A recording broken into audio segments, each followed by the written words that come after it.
Okay, so my name is Steve Mills. I am a mechanical engineer at Meta, and I'm also the Cooling Environment Steering Committee representative. Um, for, and so for today, I am presenting an update on the cold plate subproject inside of Cooling Environments because the project leads, both Emily and Berhanu, who couldn't be here today. So I'm presenting in their stead. So to begin with, we're just going to talk about the contributions that were completed since our last meeting. So the first one is the rack manifold requirements and qualifications. So this covers a lot of the overview for kind of a generic manifold. So it talks about the regulatory requirements, wetted materials, other specifications that are necessary to successfully build a manifold itself. It does not talk about a specific embodiment or a specific design. These are just basic guidelines for anybody in the community that wants to go and design a manifold and open source the design through OCP. These are the expectations that we would have for any of those. And second of all is the cold plate cooling loop requirements.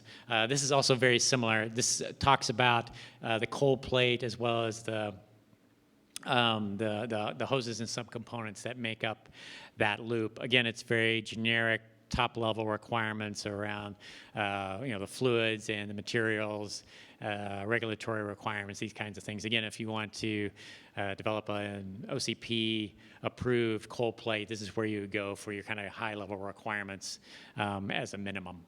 So these are both already available. These were completed already. And so the next thing I'm going to go through is the current active kind of work streams that we're working on. So we have the passive cold plate cooling loop guidelines. So they are in the process of updating the document that they submitted last year to, again, kind of add additional detail as we go forward. So if this is something that you would be interested in engaging in and participating in, please reach out to me or any of the project leads or to Vadim and Benjamin when we can kind of get you involved in that process. So we also have the Blind Mate Interfaces CLA group. So this is the group that Glenn and team who were just speaking, this is their work inside of cold plate. So everybody that was here already heard all the details about what's going on in here. And he also pointed out that not only were we going to have the specifications themselves, but the updates along to the open rack specifications and the IT gear guide as well that he had discussed. So that's kind of the plans for that particular work stream. And then this is kind of the third work stream that is just kicking off this month. So we're just starting. So you can see the different coolants that they're interested in working on. And the scope of the work, right? So this is, again, developing specifications very similar to what we already have in the immersion subproject group. They've kind of already gone through this process, so we're going to kind of follow along the same guidelines that we developed for those. In this case, would be specifically for cold plates. There will be quite a bit of overlap between the two. In this particular work stream, we have lots of participation right now from fluid suppliers, and we really need some engagement from any of the component vendors that come in contact with the fluid. So, for example, if you're designing or specifying or building, manufacturing, integrating, maintaining, whatever, we really would like those types of expertise to get involved as we write the next version of the fluid specifications. So that would be great if you have any type of expertise at all. Again, you can reach out. So this right here is a list of everything we've got going on for later this year. So I don't necessarily need to read the whole list to you, but to me, the leak detection and mitigation is, to me, probably one of the most interesting ones that's up here, and certainly most impactful. As they go forward. So these work streams have not kicked off yet. So if you're interested in getting involved now, we're looking for companies right now that want to participate on the different methodologies to identify the leaks, the protocols that'll be used, as well as the different staging, right? Because we don't want to necessarily shut down whole rows worth of IT gear because someone, has a droplet of sweat fall on a particular sensor, right? We need to be able to have lots of different data that we can make intelligent decisions about what we need to do to the system, whether we just need to have someone go out and take a look at it, or if we need to shut everything down because we've got a major leak. But that's just one of the topics, right? So if there's stuff up here that, again, you want to get involved in, let me know.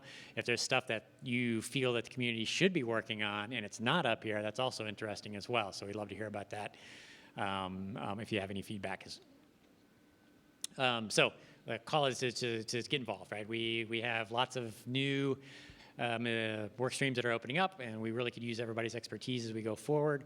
So feel free to join, get in touch with me or any other project leads, and we can see how you can get involved in the community. So that's all I've got for you today. So thanks a lot.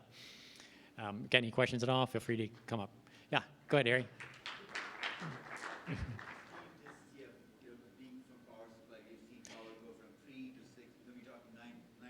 Yeah. And I did see a mention of PSU. Do you have any thoughts as to how do you see it, or does that need to be standardized as we move forward? So that's an area where we need to talk about, right? I mean, if we were to generate some sort of standardized interfaces, right, or requirements, would that be beneficial to both power supply vendors as well as the data center operators? So I guess part of that would be coming from you, right? Would you benefit from that? Is that something that you would like to participate in? If so, let's. We've all been exploring that, right? Sure. What's been missing is all us and other PSU vendors have been doing, but they've all been doing differently, unlike PSUs where we all standardize it, right? Yep. Bring it up at next call and see what people think. Yeah, absolutely. Yeah, so we can talk to the project lead, see if we can get that on the agenda. Because I mean, I think it'd be really interesting to work towards that. So, yes?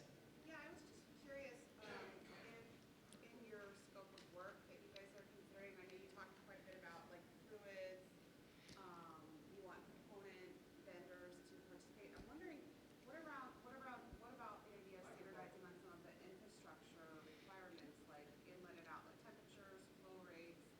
Where are your thoughts on that as the working group considering that? So if you're focused on like the rack level cold plate interfaces, so yes, that would be coming out of this type of a group. So right now they haven't necessarily standardized on that. You'll see details around those from the ORV3 blind mate interfaces. There's definitely some requirements on that, but because that's more of a specific implementation. But there's not necessarily broad requirements for the entire community, like you must comply with this particular pressure or temperature. That would probably be too restrictive. We don't necessarily want to tell people that they can't do something else that's much more novel. But as we have specific implementations of it, then yes, those would become very, very important on a particular implementation for a cold plate or cold loop. That can I answer your question on that? Okay, all right, super. Any other questions around cold plate? Oh, yes, go ahead. What do you mean by secondary loop components? Let's see, the secondary loop testing very much earlier secondary. Yes. So the idea behind this is, so the QD stands for the quick disconnect.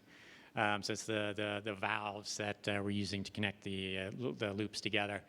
Right now, there is only detailed test specifications around certain components. It doesn't cover all the different components.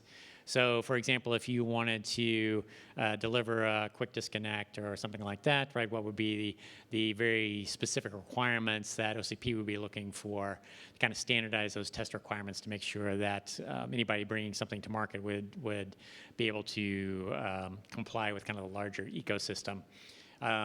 Also be the work stream that they're kicking off right now is related to the fluids, right? So additional testing or regulatory requirements,